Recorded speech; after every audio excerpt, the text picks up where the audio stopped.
Vamos a Romanos capítulo 3. Hoy día vamos a hablar del Evangelio.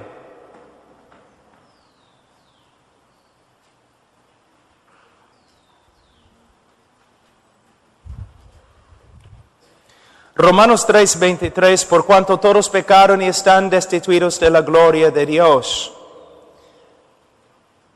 Hablamos ayer un poco acerca de este texto, ahora vamos a avanzar al versículo 24. Siendo justificados gratuitamente por su gracia mediante la redención que es en Cristo Jesús. Dios dice que Él justifica gratuitamente a los pecadores. Dios justifica al pecador. Justificación, el verbo justificar, ¿qué significa? Es muy importante.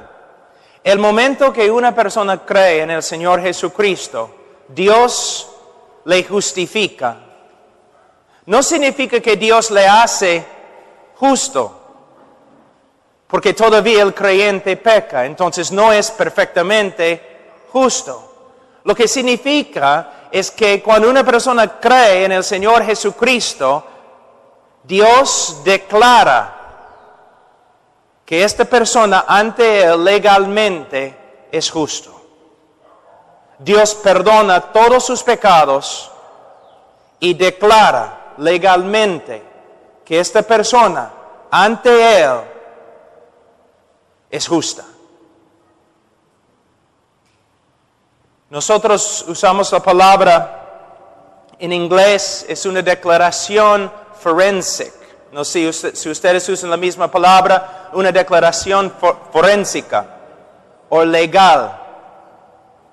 Dios legalmente declara que este pecador es justo ante Él, perdonado y justificado, declarado justo ante Dios.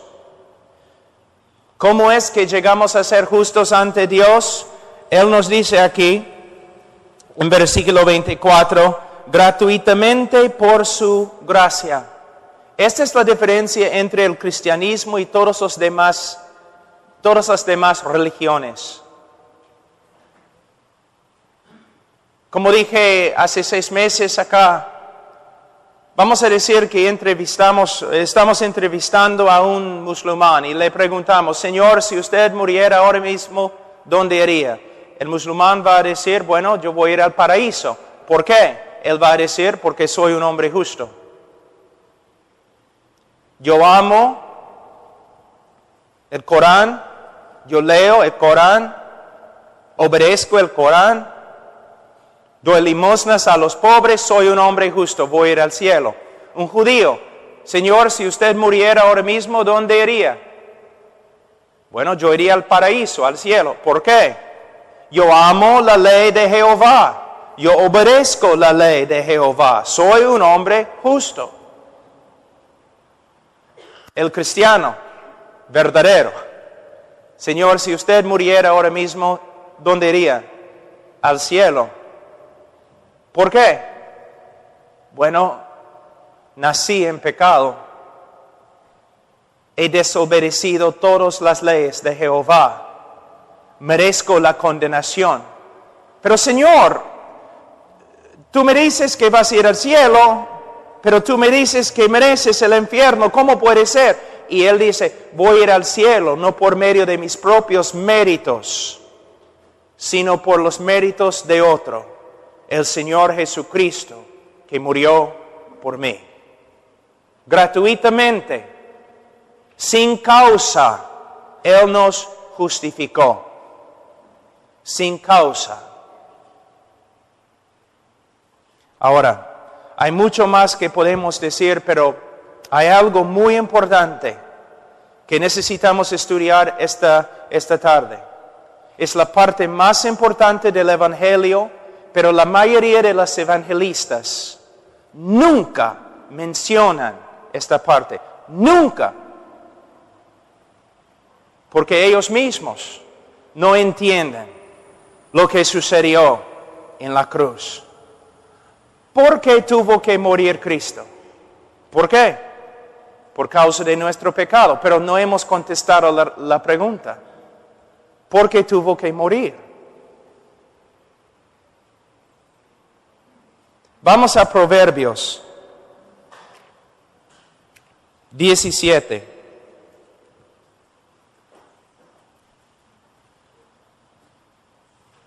Versículo 15.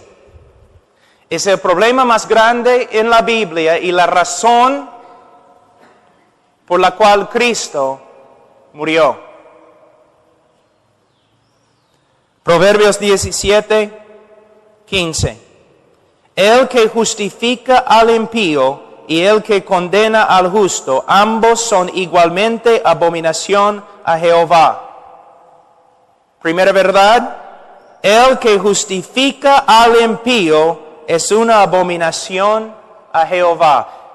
El que justifica al pecador es una abominación ante Jehová. La palabra abominación es quizás la palabra más fuerte en toda la Biblia. Cualquier persona que justifica al pecador, cualquier juez que justifica al criminal, es una abominación ante Jehová. Esta es la razón por la cual Cristo murió. El que justifica al pecador es una abominación. Pero ¿qué dice Romanos 3?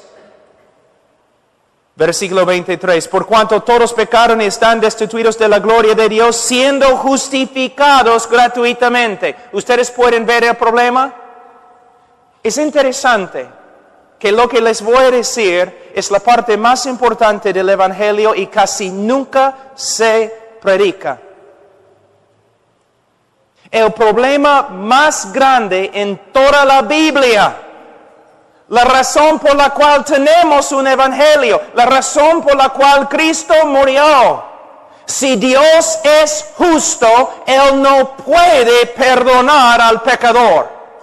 Si Dios es justo, Él no puede justificar al impío. Si Dios es justo, no puede. Esta es la razón por la cual necesitamos estudiar los atributos de Dios. Si Dios es justo, Él no puede justificar al impío. Y la pregunta es, ¿cómo puede Dios justificar al impío sin ser una abominación? Porque cualquier hombre o juez que justifica al impío es una abominación ante Jehová. Entonces, ¿cómo puede Jehová justificar al impío? Es el problema más grande en toda la Escritura. Les voy a dar un ejemplo. Vamos a decir que un asesino ahora mismo está en tu casa. Y después de la conferencia tú regresas a la casa y el asesino está allí. Ha matado a toda tu familia en sangre fría. Y está allí con la sangre en las manos. Tú le capturas y le llevas a la policía.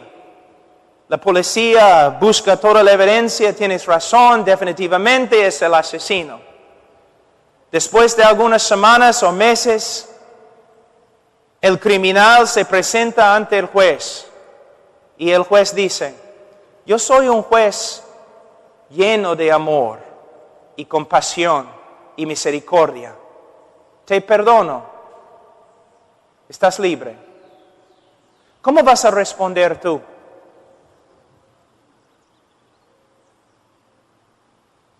Vas a declarar no es justo. Vas a escribir los periódicos. Vas a estar ahí en la televisión. Vas a escribir cartas al presidente del Perú diciendo que hay un juez que es peor que los criminales que él libra. Es una abominación, no debe ser. Es corrupto y sinvergüenza. Porque el juez tiene que hacer justicia, es su trabajo. ¿Ustedes están de acuerdo que un juez que haría tal cosa ¿Es una abominación? Entonces, ¿cómo puede Dios justificar al impío? A veces yo he escuchado evangelistas diciendo lo siguiente: en vez de ser justo contigo, Dios te ha perdonado. ¿Sabe lo que están diciendo? Que Dios es injusto. En vez de ser justo contigo, siendo injusto, Dios te perdonó. No, hermanos. Dios tiene que ser justo y a la vez perdonar. La pregunta es, ¿cómo puede hacerlo? ¿Cómo puede Dios hacerlo? Este es el Evangelio. El problema más grande en toda la Escritura: el hombre ha pecado, el hombre debe morir, merece morir. Si Dios es justo, Él tiene que hacer justicia. Su propia justicia, la justicia de Dios, demanda que el pecador muera bajo la condenación para siempre. Entonces, ¿cómo puede Dios simplemente pasar por alto el pecado? Él no puede hacerlo. Antes que les dé la respuesta, necesitamos hablar de otro tema muy importante que, de nuevo, casi ningún evangelista habla así. Tenemos que hablar del aborrecimiento de Dios. Del aborrecimiento de Dios. A través de las Escrituras, la Biblia habla del odio de Dios, aborrecimiento de Dios y luego la ira de Dios. Muchas veces los evangelistas dicen: Dios aborrece el pecado, pero ama al pecador. No voy a pedir manos, pero ¿cuántos de ustedes han dicho tal cosa? Dios aborrece al pecado, pero ama al pecador. Vamos a Salmos capítulo 5.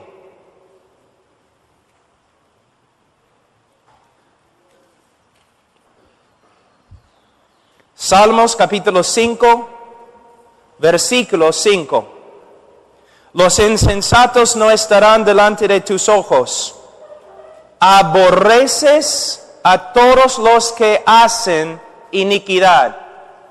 ¿Dice que Dios aborrece la iniquidad? Dice que Dios aborrece a todos los que hacen iniquidad. ¿Quiénes son los que hacen iniquidad? Todos los hombres. Tú me dices: pero Pablo, la Biblia dice en Juan 3:16, porque de tal manera amó Dios al mundo y el mundo está lleno de pecadores. Sí, hermanos, Juan 3:16 está en las Escrituras, pero también Salmos 5:5. No puedes escoger un versículo y rechazar otro versículo. No puedes predicar solamente una parte del Evangelio. Mañana tráeme un folleto evangelístico que habla del aborrecimiento de Dios contra el pecador. Muéstrame tus libros donde has estudiado evangelismo. ¿Hay uno de ellos que habla del aborrecimiento de Dios y ira de Dios contra el pecador?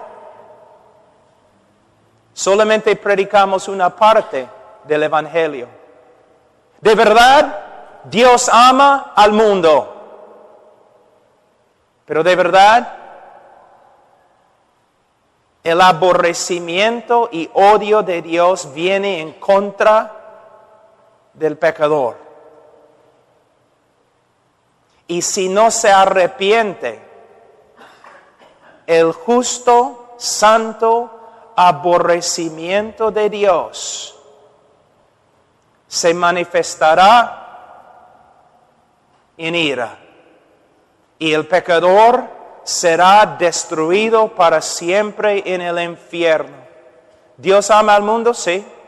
¿Debemos predicar el amor de Dios para el mundo? Sí, pero también debemos advertir a los hombres que todos los hombres nacen pecadores, todos los hombres nacen condenados y todos los hombres están bajo la ira de Dios y de una forma justa y santa el aborrecimiento de Dios es contra los pecadores. Algunas personas me han dicho, pero Pablo, Dios es amor, por eso Dios no puede odiar. Yo digo, no, Dios es amor, por eso tiene que odiar. ¿Qué? Una pregunta. ¿Amas a los judíos? Debes amar a los judíos.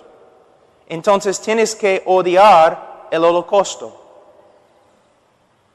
en Alemania. ¿Amas a los niños? ¿Sí? Yo sí. Entonces tienes que odiar, aborrecer lo que los médicos hacen para abortar a un niño. Si Dios es santo y justo, Él no puede ser neutral con respecto al pecado.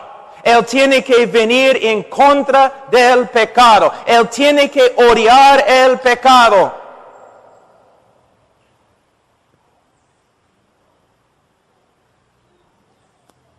¿Qué pasa si un hombre mata a varias personas inocentes? Y tú lees la historia, en el relato en el periódico, y no te enojas, no te molesta, no tienes ningún problema con lo que él ha hecho, entonces tú eres peor, tú eres tan malo como él. Pero Dios es santo, Él está en contra del pecado. Y su ira, y su odio, y su aborrecimiento vienen en contra del pecador. Y tenemos que entender esta verdad bíblica que se ha perdido. Dios no es neutral con respecto al pecado. ¿La evidencia? ¿Han leído el Antiguo Testamento? Dios viene en juicio contra las naciones. ¿Has leído el libro de Apocalipsis? El juicio de Dios viene en contra de las naciones. Pero el problema es, ¿por qué el juicio de Dios no viene en contra de ti? Porque nosotros también éramos antes hijos de ira y hijos del diablo. Pecadores, rebeldes. ¿Cómo puede Dios perdonarnos? ¿Un juez simplemente puede perdonar al criminal sin satisfacer la justicia? No, no es justo. De la misma forma, Dios puede perdonarnos solo por medio de satisfacer su propia justicia. Dios tiene que ser justo mientras salva. Y el amor de Dios es un amor justo. Y un evangelista que dice, en vez de ser justo contigo, Dios te ha perdonado, aunque no lo sepa, está blasfemando a Dios. Está diciendo que Dios ha sido injusto en perdonarte. Dios tiene que satisfacer su justicia. Su justicia demanda que tú mueras. Ahora, algo muy importante. Voy a tratar de explicarlo en español. Es un poco difícil, pero cuando yo digo que Dios tiene que satisfacer la justicia antes de perdonarte, no estoy diciendo que hay una regla de justicia más alta que Dios que Él tiene que satisfacer. No.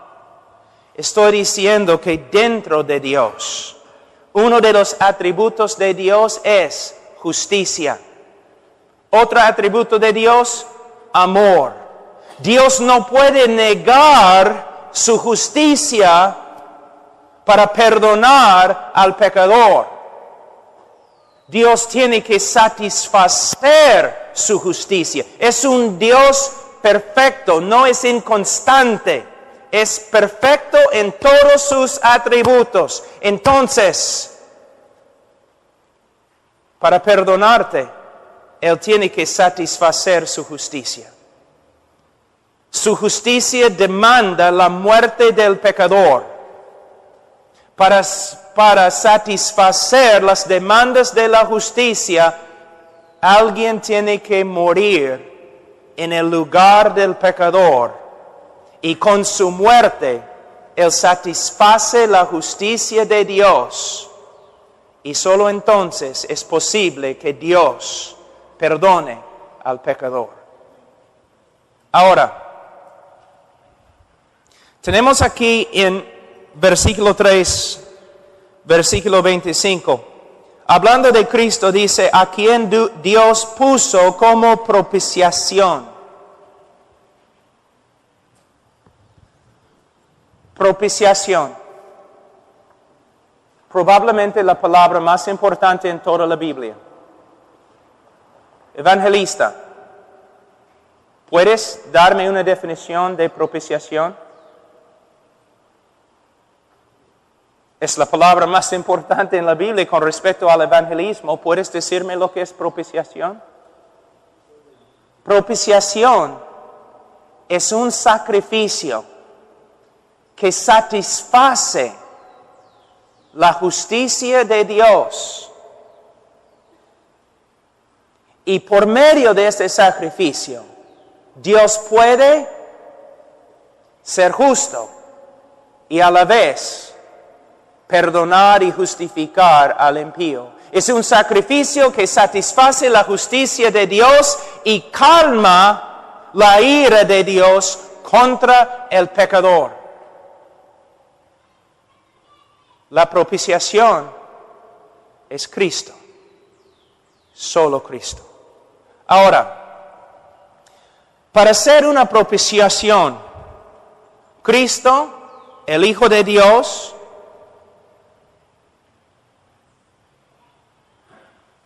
tenía que ser hombre. La sangre de toros y animales no tienen el poder para quitarnos el pecado. El que muere en la cruz tiene que ser hombre. Adán ha pecado, Adán ha caído. Un hijo de Adán tiene que morir, tiene que ser hombre. Número uno, todos lo saben. Pero ¿sabes? No solamente hombre. Para morir por nuestros pecados también tiene que ser Dios. A veces yo escucho a los evangelistas o los cantantes cantando canciones que dicen, Dios buscó por todo el cielo, por toda la tierra, y no podía encontrar ni un ángel, ni un hombre que podría morir por nuestros pecados. Bueno, es cierto, pero hermanos, si hubiera un hombre perfecto, él todavía no podría morir por nuestros pecados. Si hubiera un ángel perfecto, él no podría morir por nuestros pecados. Porque para morir por nuestros pecados, el sacrificio no solamente tiene que ser hombre, sino también tiene que ser divino, tiene que ser Dios. ¿Por qué? Algunas razones. Número uno, ¿qué dice Jonás? La salvación es ¿de quién? De Jehová. Y él no comparte este título o este oficio con nadie. La salvación es de Jehová, no de un hombre perfecto, no más, no de un ángel perfecto, de Jehová. Por esta causa, la doctrina de los testigos de Jehová es una abominación, porque ellos dicen que Jesús era una criatura. Si Jesús es una criatura, entonces una criatura murió por nosotros. Una criatura ahora lleva el título de Salvador y Dios dice que no comparte este título con nadie. Y adoramos a una criatura como Salvador. Blasfemia. No solamente tiene que ser hombre, tiene que ser divino. Otra razón.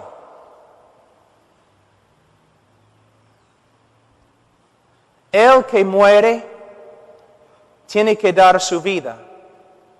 ¿Te das cuenta? Tiene que dar su vida. Tengo una pregunta. ¿Quién tiene vida? ¿Tú tienes vida? No, tú tienes vida prestada. ¿De dónde viene tu vida? De Dios. ¿Un ángel tiene vida? No, tiene vida prestada. ¿De dónde viene su vida? De Dios. Solo Dios tiene vida. Cristo dijo, yo tengo autoridad de hacer ¿qué? Él tenía autoridad de dar su vida y tomar su vida de nuevo. Era su vida. Él tenía vida en sí misma. Vamos a decir que yo pido prestado el carro de hermano Zacarías. Y estoy ahí en el carro, ¿no? Paseando ahí por la calle. Y tú me dices, tú te acercas a mí y dices, oye Pablo, yo necesito un carro. Ya. Lleva este carro, yo te lo regalo. No te he dado mi carro. Te he dado el carro de otro. Otra razón, solo Dios puede soportar la ira de Dios y resucitar de nuevo. Las montañas se derriten ante la ira de Dios. Los ríos y los mares se secan ante la ira de Dios. El que murió en la cruz murió bajo la ira de Dios. ¿Quién puede soportar tal cosa? ¿Quién puede sobrevivir tal cosa? Solo Dios. Pero al final, y el punto más importante, una vez cuando yo estaba predicando en una universidad en los Estados Unidos, un estudiante se paró ahí en el auditorio y dijo, tengo una pregunta para ti. Bueno, dime. No es justo. ¿Qué? Bueno, ¿cómo puede un hombre, solo un hombre, sufrir en una cruz solamente algunas horas y salvar a una multitud de hombres de una eternidad en el infierno? No es justo. Sí es justo. ¿Por qué?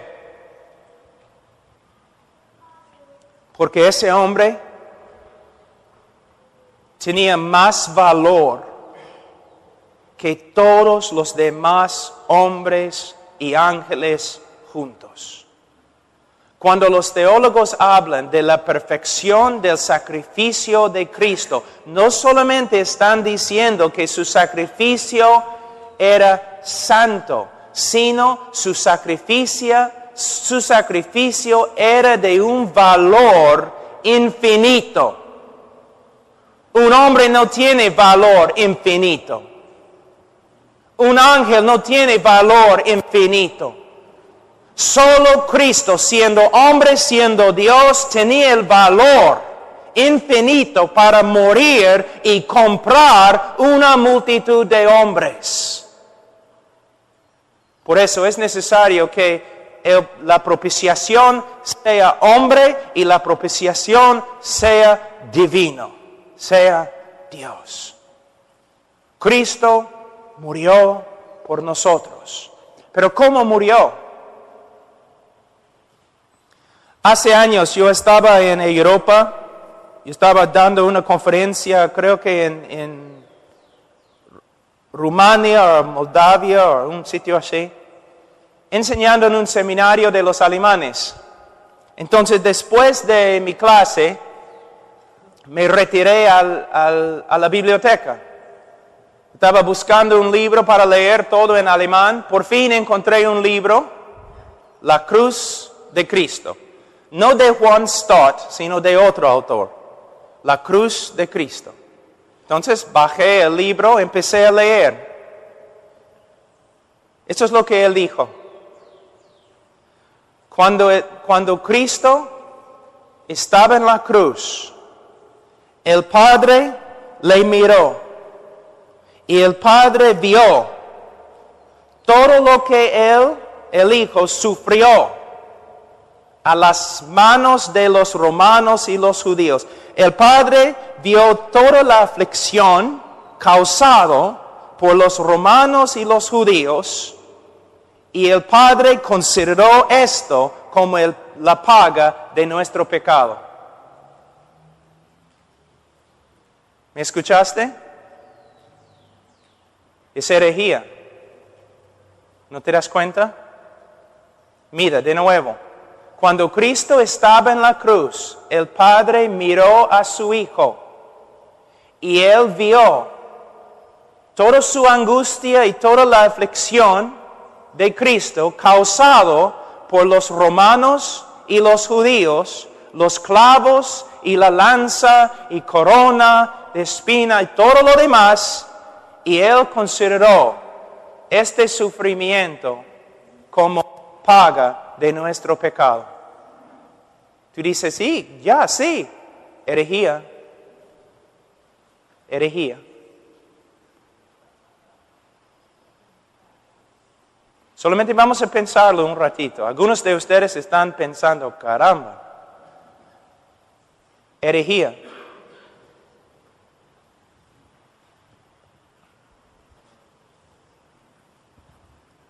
¿Por qué? Isaías 53, versículo 10.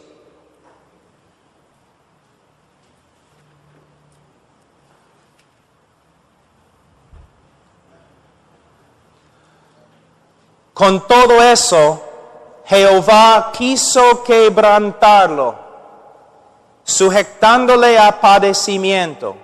De nuevo, Jehová quiso quebrantarlo. Todos los hombres son pecadores. Todo el pueblo de Dios, pecadores. Ahora, ¿qué hemos dicho hasta ahora? Para perdonar, Dios tiene que ser justo. Él no puede negar su justicia y simplemente perdonar. Él tiene que ser justo y tiene que perdonar. Su justicia demanda la muerte del culpable bajo la ira de Dios. Para pagar por nuestros pecados, Cristo tuvo que morir bajo la ira de su propio Padre. Su Padre lo quebrantó en la cruz. Ahora, en el libro de Mateo, nosotros entendemos en capítulo 27 que Cristo clamó de la cruz, ¿no? ¿Qué clamó? Padre mío, ¿por qué me has abandonado? Yo escucho a veces los evangelistas diciendo, el Padre no podía mirar a los sufrimientos de su Hijo. Él tuvo que mirar por otro lado, porque no podía soportar los sufrimientos de su Hijo. Herejía. Herejía. No es lo que Cristo dice. Cristo dice que su Padre le abandonó. La palabra también se traduce desamparó. ¿Por qué? Dios es santo y no puede mirar al pecador. Y en la cruz, el Santísimo Hijo de Dios llevó el pecado de su pueblo. Y Él llegó a ser pecado. Y el Padre, siendo santo no más, podía mirar a su propio Hijo. Vamos a Salmos 22.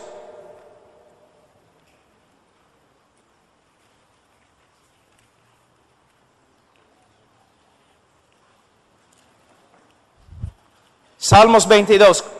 En el tiempo de Jesús, la Biblia hebrea no tenía capítulos y versículos.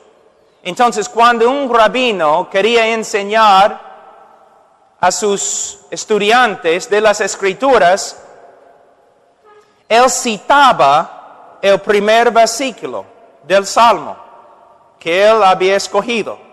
Y todos los discípulos sabían, él citó el primer versículo de Salmos 63 o 44. Entonces, cuando Jesús, el gran maestro, el rabino, gritó de la cruz, Padre mío, Dios mío, ¿por qué me has desamparado? Todos los fariseos se asustaron, empezaron a temblar, porque ellos sabían que Jesús estaba diciéndoles, miren, Salmos 22. Si ustedes quieren saber lo que está pasando aquí, miren, Salmos 22. ¿Qué dice? Versículo 1. Dios mío, ¿por qué me has desamparado? ¿Por qué estás tan lejos de mi salvación y de las palabras de mi clamor? Dios mío, clamo de día y no respondes, y de noche y no hay para mí reposo. Podemos ver su angustia. Ahora en versículo 4 vemos su argumento. En ti esperaron nuestros padres, esperaron y tú los libraste. Clamaron a ti y fueron librados. Confiaron en ti y no fueron avergonzados. Padre, en toda la historia del pueblo de Israel, siempre, cuando uno clamaba a ti, tú respondías con salvación. Pero yo, tu hijo, estoy aquí clavado a una cruz y clamo a ti y no respondes. ¿Por qué? La respuesta, versículo 3. Pero tú eres santo, versículo 6. Mas yo soy gusano y no hombre, oprobio de los hombres y despreciado del pueblo. El Santísimo Hijo de Dios llevó nuestro pecado. Y su Padre, siendo santo, lo desamparó. Vamos a los folletitos que usamos en el día de hoy, ¿no? Dios está acá, el hombre está acá, hay un abismo entre los dos. Por causa del pecado hay una separación tremenda. Dios es santo, el hombre pecador. Bueno, ¿cómo vamos a cerrar la separación? ¿Cómo vamos a unir los dos? Alguien tiene que morir separado de la presencia de Dios, desamparado de Dios. Dios es santo, el hombre es pecador, por eso el hombre está desamparado por Dios, separado de Dios, es lo que decimos, es verdad, pero para cerrar el abismo, alguien tenía que morir llevando nuestro pecado, desamparado por Dios.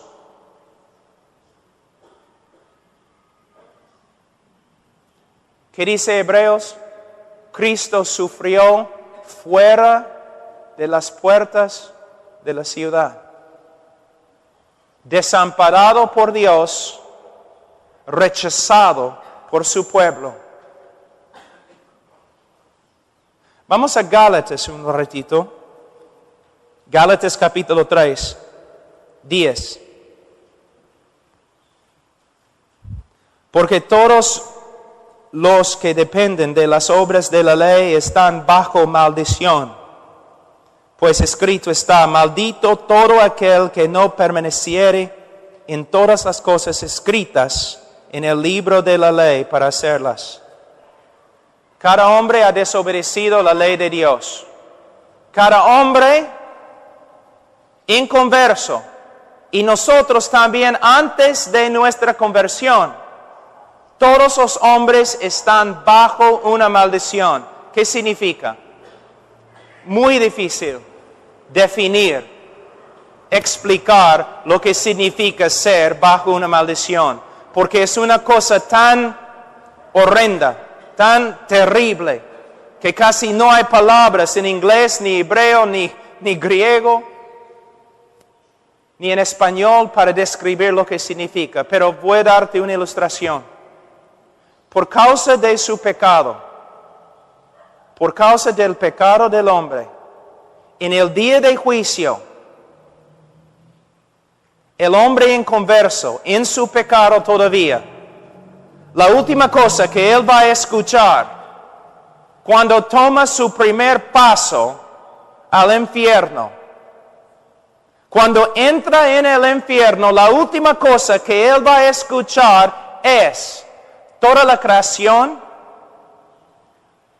parada en pie, aplaudiendo a Dios, porque Dios le ha condenado y le ha mandado al infierno. ¿Me entienden, hermanos? ¿Me entienden? ¿Mi español ya se entiende? Así el hombre es tan horrible. Es lo que significa estar bajo una maldición de Dios. Que todo el cielo, cuando el pecador se lanza al infierno, toda la creación aplaude a Dios por causa de su justicia. Es lo que significa estar bajo una maldición. No hay nada peor. Ahora, versículo 13. Cristo nos redimió de la maldición de la ley, ¿cómo? Hecho por nosotros maldición. No entiendes este versículo, yo tampoco, porque si nosotros entendiéramos este versículo, estaríamos llorando en ese momento. Cristo nos redimió de la maldición de la ley. ¿Cómo? Por medio de llegar a ser una maldición ante su propio Padre. Todo el pecado que te debe condenar bajo la ira de Dios para toda la eternidad, Cristo llevó en la cruz. Y su Padre lo miró y lo desamparó. Él tenía que morir, pero él tenía que morir fuera de la presencia favorable de Dios, cortado de Dios, abandonado, desamparado, a solas con nuestro pecado en nuestro lugar. Pero ¿qué más? En los evangelios entendemos que Cristo antes de la cruz estaba en un huerto, Getsemaní. Y allí en el huerto lloró: Padre, esta copa que pase. 3 veces, con tanta angustia que estaba sudando gotas de sangre. Una pregunta: ¿qué es la copa? De nuevo, a veces escucho a los predicadores y los evangelistas diciendo: bueno, la copa era la cruz, ¿no? Los clavos y el látigo y la corona y la persecución de los hombres. No.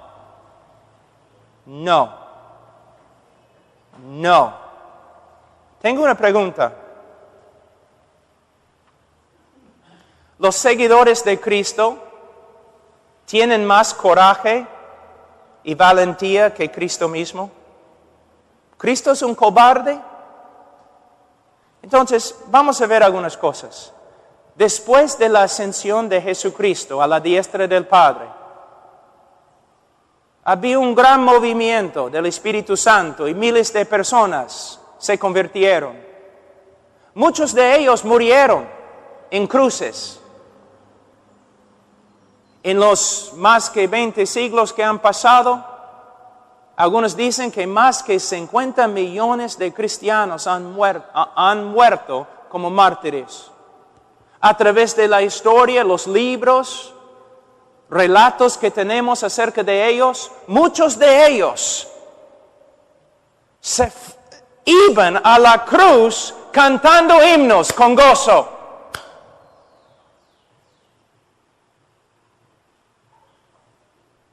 No solamente crucificados, sino crucificados al revés y cubiertos de brea, prendida con fuego. Y mientras estaban muriendo así, cantaban himnos. Entonces tenemos discípulos que van a la cruz cantando con gozo, pero el capitán de su salvación está en un huerto, escondido, llorando, con tanta angustia que está sudando gotas de sangre. ¿Ustedes pueden ver el problema? Honestamente, ¿ustedes creen que Cristo temía algunos clavos? ¿Cristo temía una corona? ¿Cristo temía una cruz? O algunos de los carismáticos dicen que Cristo temía el diablo.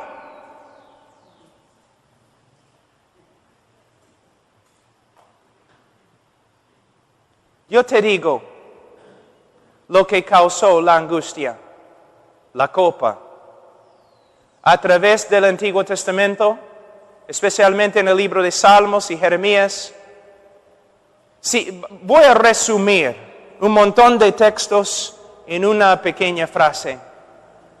Dios básicamente dice así: por causa de la rebeldía de las naciones y la iniquidad de los pueblos, yo voy a darles la copa de mi ira, y van a beberla a la fuerza, y van a morir. ¿Qué estaba dentro de la copa? La ira de Dios, la furia de Dios contra ti. Alguien tenía que morir bajo la ira y la furia de Dios para apaciguar su ira contra nosotros. Es lo que sucedió a Cristo. De nuevo, en Isaías 53.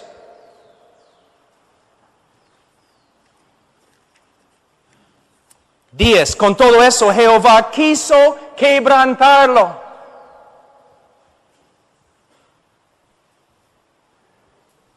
Dios quebrantó, aplastó, hizo sufrir hasta la muerte a su propio Hijo.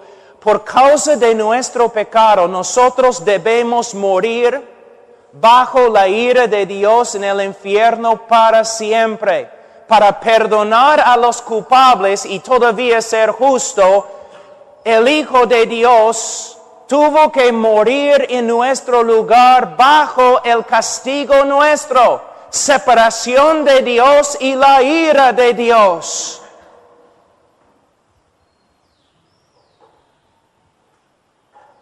Dios quebrantó a su Hijo.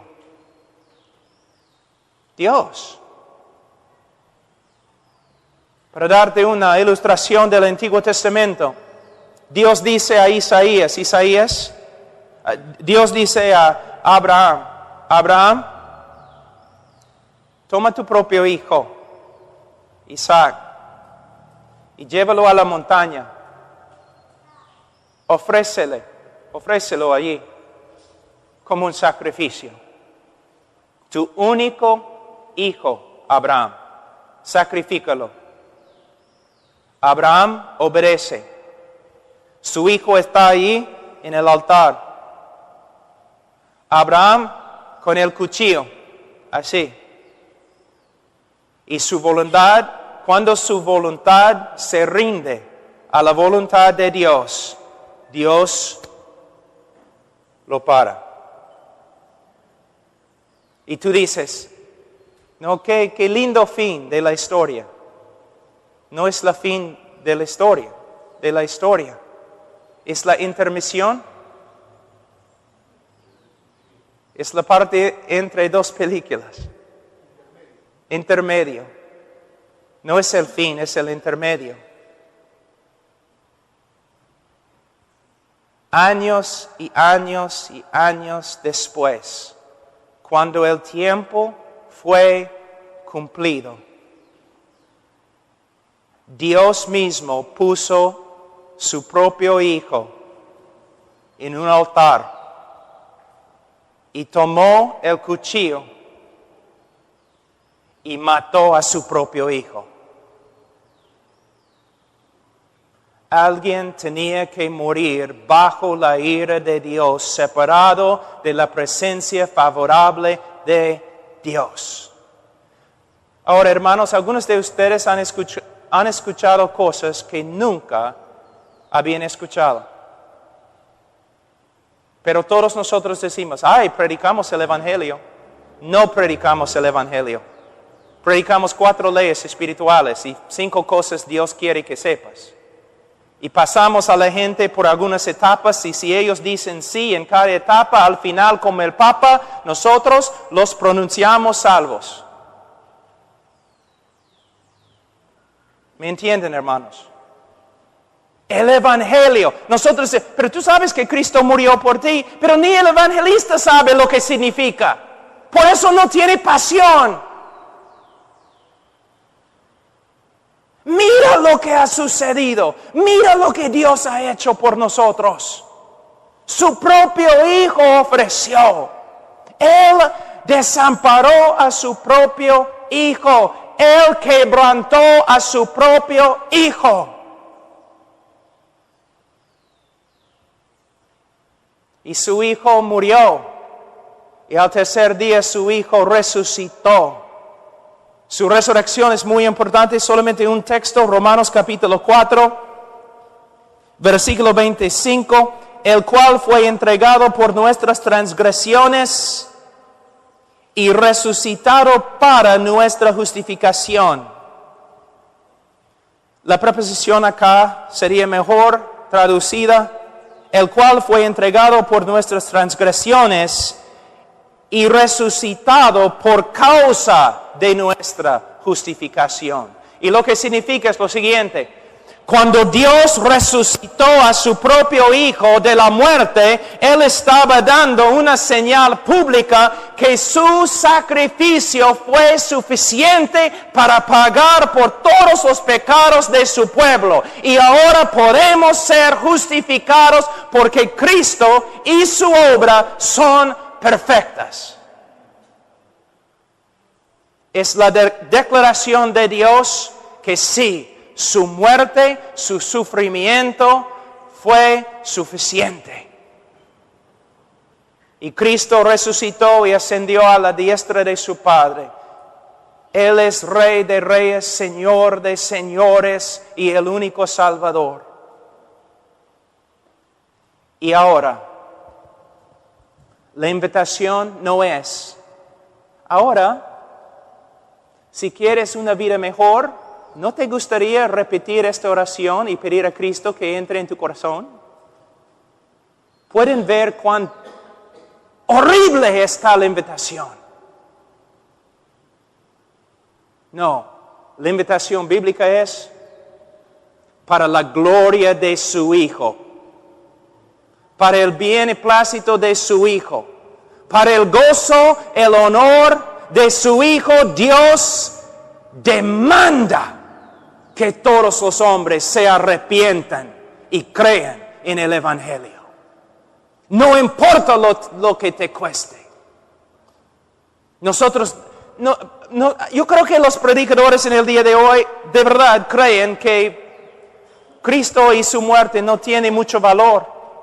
Porque ellos dicen, mira, Cristo murió por ti. Si vienes a Él, Él va a arreglar tu vida. Debes venir a Él si no arregla tu vida. Debes venir a Cristo porque Él va a ayudarte económicamente. Debes venir a Cristo aunque mueras en pobreza, porque Él es digno. Debes venir a Cristo porque Él va a arreglar tu matrimonio. Tu matrimonio no es tan importante como Cristo. Debes venir a Cristo para la gloria de Cristo. Porque Cristo es merecedor de toda tu fe, toda tu obediencia. Tú debes creer en Cristo aunque te mande al infierno.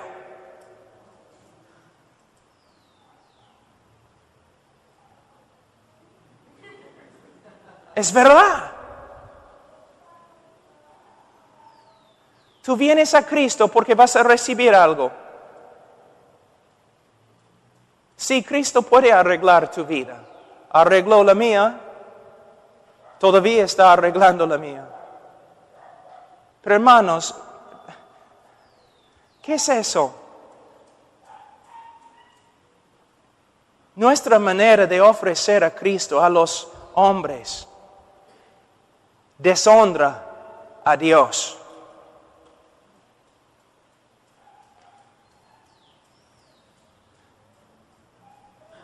La invitación, solamente para darles un ejemplo, una invitación es así. Ahora he predicado el Evangelio de Dios y Dios te manda que te arrepientes y que crees en el Evangelio. Los que se arrepienten y creen en el Evangelio serán salvos. Los que no se arrepienten y no creen serán condenados. Debes venir a Cristo. Debes clamar a Cristo. Cristo, sálvame, pero con un corazón arrepentido. Tengo una pregunta para ti. En este momento, pecador, ¿tú puedes ver tu pecado? Antes de entrar en esta casa de Dios esta noche, tú amaste tu pecado. Ahora aborreces el pecado que antes amaste. Dios ha hecho una obra en tu corazón. Ahora puedes ver tu pecado. Puedes ver cuán sucio que es.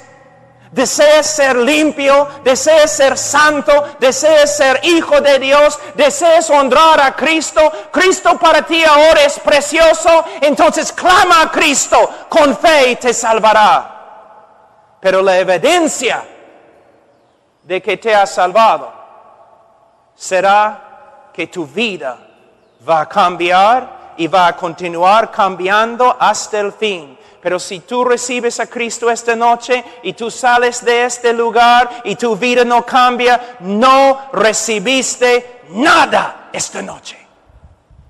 Porque si alguno está en Cristo, nueva criatura es. Hermanos, terminando, estas campañas que tenemos, ¿no? Es una broma. ¿Debemos tener campañas? Sí, pero campañas bíblicas. Las campañas son una broma. Las evangelistas, 400 personas recibieron a Cristo. Ninguno de ellos llega a la iglesia domingo. Es como un circo. Pasa adelante, escribe tu nombre, 5 minutos de consejo, de consejería. Ya estás, pero ahora cristiano, gloria a Dios. Te veo en el cielo porque seguro no te voy a ver en la iglesia. El problema aquí en Perú, en los Estados Unidos, no son los políticos y las autoridades corruptas. El problema en Perú y el problema en los Estados Unidos son los predicadores, que predican un evangelio no bíblico y dan una invitación no bíblica, y como el Papa, ellos están dando seguridad a los incrédulos. Todos los católicos se creen salvos porque una vez fueron bautizados. Y todos los evangélicos se creen salvos porque una vez repitieron una oración. Piénsenlo.